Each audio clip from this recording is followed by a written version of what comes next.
Assalamualaikum warahmatullahi wabarakatuh. Alhamdulillah wassalatu wassalamu ala rasulillahi amma ba'd.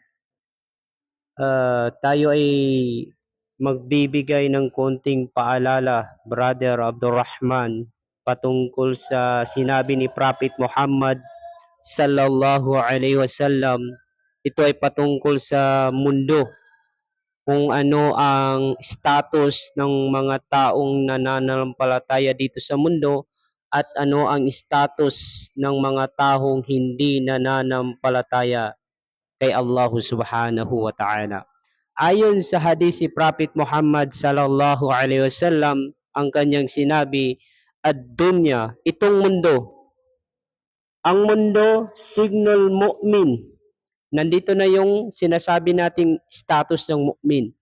Ang mundo ay kulungan ng mga taong mu'min o mga taong nananampalataya sa Islam.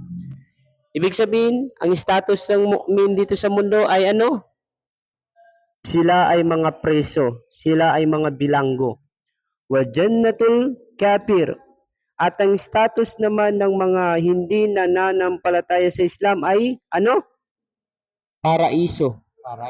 Paraiso ng mga taong hindi nananampalataya sa Islam. So, ibig sabihin, Abdurrahman, ang status ng mga mu'min, mga taong nananampalataya sa Islam dito sa mundo ay sila ay parang bilanggo, bilangguan ng mga mu'min.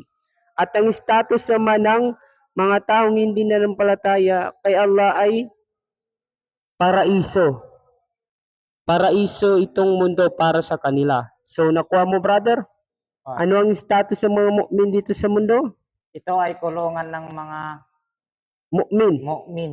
Anong status ng mga hindi mu'min o hindi nananampalataya sa Islam dito sa mundo? Ito ay paraiso ng mga kafir. Okay, so yan po ang ating short tadskir. Assalamualaikum warahmatullahi wabarakatuh.